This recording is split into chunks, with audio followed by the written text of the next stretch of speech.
Un programa emitido, fragmentado y redifundido por Spotify, ponele. ¿Es un podcast? Porque a mí, del año pasado, me había quedado la impresión de que para vos no. Pero por ahí te Bueno, malinterpreté o por ahí cambiaste de opinión, que es legítimo, obvio. no. A mí me parece que sería sano y sería bastante organizador también separar los términos. Y de hecho, no me acuerdo ahora qué estudio, no sé si era en Inglaterra o en Estados Unidos, que utilizaban el término para diferenciar, ponían escucha de podcast y escucha de catch-up radio, Ajá. que son escucha de cortes de programas de radio a demanda.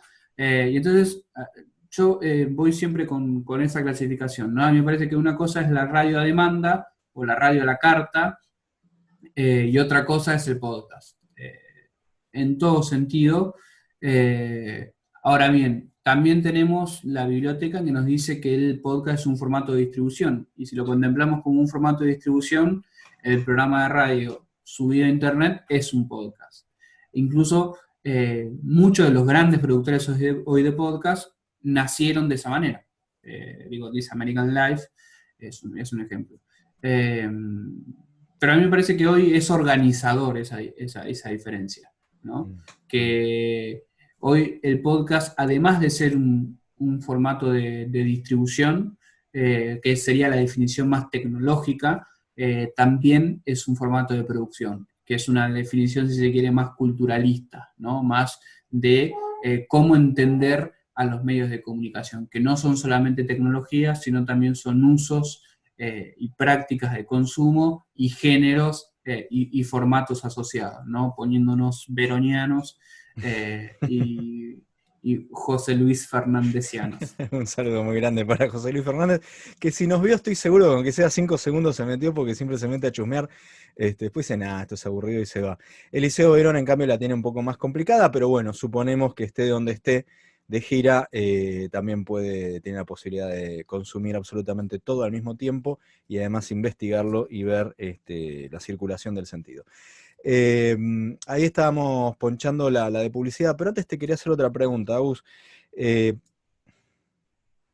Hablando de hipótesis, ¿no? En este caso no de investigación, hace un ratito vos hablabas de una que vos tenías. Yo tengo la hipótesis, o creía tenerla, de que al podcast se le presta un poco más de atención en la escucha que al programa de Ujú. radio. Pero Sí. por lo menos a la luz del relevamiento que ustedes hicieron y viendo tanta similitud en la situación de escucha, me empezó a entrar dudas sobre esa hipótesis que yo tenía. ¿Vos cómo lo interpretás o si tenés algún dato preciso?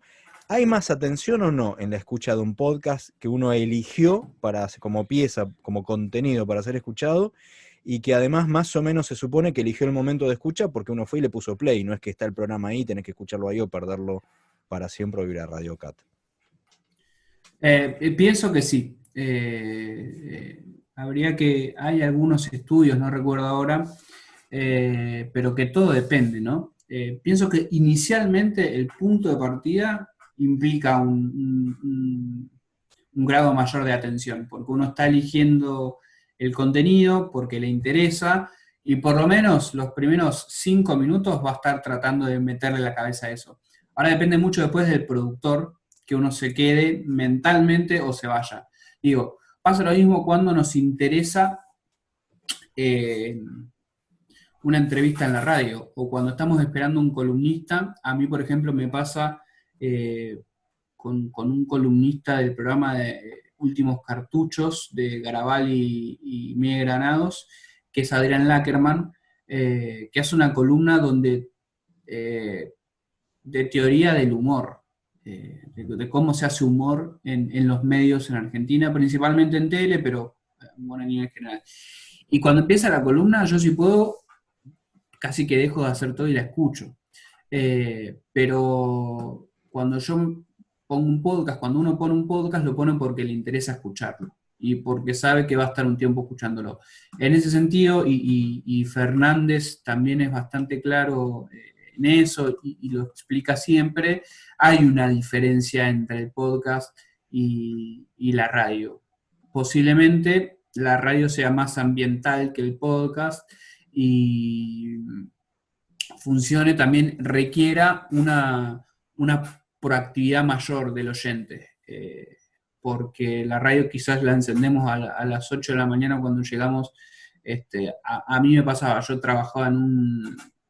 y esto siempre está mal, ¿no? Ejemplificar con cuestiones personales, pero en este caso puede servir. Yo llegaba al depósito donde laburaba, antes de que el CONICET me diera una salida laboral en la academia, y poníamos la radio a las 8 de la mañana y a las 5 de la tarde cuando nos íbamos la apagábamos. Quizás al que le tocaba ese día o por derecho de piso no te tocaba poner la radio, la cambiamos, pero durante el día no se tocaba. Y con el podcast es bastante diferente eso. Voy a poner lo que quiero escuchar y cuando no tengo más tiempo de escuchar eso, me voy. Uh-huh. Yo creo que implica un grado de comprometimiento, de compromiso, ahí va, de compromiso mayor. Y de compromiso implica atención y una decisión más consciente de lo que se quiere escuchar. Bien, bien. Y ahora, además, después, perdón, sí. Después un podcast de 2 horas, bueno, ya no sé si es muy diferente que escuchar un programa de radio, un podcast de 2 horas. Claro, bueno, ahí en el caso de ustedes el relevamiento les había dado que la primera preferencia era alrededor de 45 minutos, de 35 a 45 minutos, casi el 30% de los encuestados, y apenitas ahí nomás, con el 25, o sea, del 30 al 25% bajamos, una duración de 25 a 30 minutos, cuando en la encuesta POD, que era, insisto, más abarcativa en cuanto a que incluía más países de Hispanoamérica, si yo no me estoy acordando mal, promediaban 1 hora las preferencias de duración. Sí. ¿Hay ahí también un dato local? ¿Sostenemos menos la atención, somos más ansiosos o están de nuevo la muestra operando? Mira, si lo comparamos con otros estudios que se hacen en otros países, hay una realidad que indica que a medida que pasa el tiempo, pasan los años, las preferencias en las duraciones se van acortando, que los podcasts más cortos van ganando lugar en las preferencias y por lo tanto también la producción se va acortando. Y yo creo que es un juego también de la cantidad de personas que van llegando a descubrir el formato y como siempre descubrir contenidos implica probar en pequeñas dosis. Claro. Y eso hace que se prefieran los contenidos cortos y las situaciones de escucha también.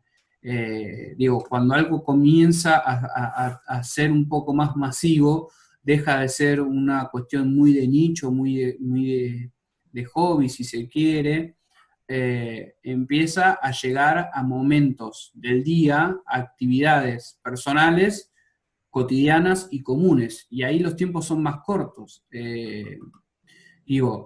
Los podcasts de 20 minutos hacen que en cualquier tipo de viaje, vos te puedas escuchar un podcast. Si el podcast dura 40 minutos, ahí ya quizás haya algunas personas que el viaje dure menos y no lleguen a escuchar un episodio completo. Y eso puede molestarle al oyente. Si hablamos de podcast de 1 hora, bueno, ya es muchísimo más difícil. Por eso, desde mi punto de vista, el surgimiento de nuevos oyentes, de nuevas situaciones de consumo, hacen que se requieran contenidos más cortos, ¿no? Para poder personalizar esa instancia de consumo. Claro, tengo 20 millones de días en la cabeza solamente con una frase que tiraste, Agustín, porque por un lado, esta cuestión de, bueno, no, claro, si es más largo y mi viaje dura menos, entonces pensaba, bueno, pero si es un contenido destinado a las personas, pensado más que nada porque sabemos que el podcast puede llegar a cualquier lugar del mundo, pero yo lo produzco con un target pensado como gente que reside en el AMBA, en el área metropolitana de Buenos Aires, y ahí un viaje tiene una duración promedio de 40 minutos con suerte. Por lo tanto, un podcast largo va. Ahora, si es que estoy haciendo un contenido para algo reducido, y vos decías, para un público, en términos relativos, reducido, siendo que puedo llegar Si lo hago en castellano, a cualquier hispanoparlante alrededor del mundo. Ahora, vos decías recién masividad versus nicho, es decir, mientras llega a más gente, por ejemplo, bueno, lo tengo que hacer más breve, menos nicho, y yo pensando en esta cosa de que justamente una de las ventajas que tiene el podcast es cómo te facilita el poder llegar al nicho, cómo te facilita poder hacer una microsegmentación, incluso pensado en términos de que no es necesaria la masividad, porque, y abriendo la puerta para el tema siguiente y final de la encuesta, porque por ahí lo podés bancar de una manera que no requiere de masividad como en las radios que, bueno, alquilás el espacio, vendés publicidad, bueno, y otros negocios que hay por detrás, mientras que el podcast tiene o tendría o podría tener otras formas de financiamiento que no requieren que te escuchen 2 millones de personas. En ese sentido, hace un tiempo que estoy discutiendo esta cuestión del nicho, ¿no? Porque los datos así lo demuestran. A nivel mundial hay podcasts que son muy generalistas y les está yendo muy bien. Y me parece que lo que en un momento nació como adosado a la definición de podcast, de que era un contenido de nicho muy segmentado temáticamente, tenía más que ver con una baja en la barrera de producción, es decir, que más personas pueden meterse a hacer y hablar de lo que les interesa y lo que les gusta, que, que con una cuestión tecnológica.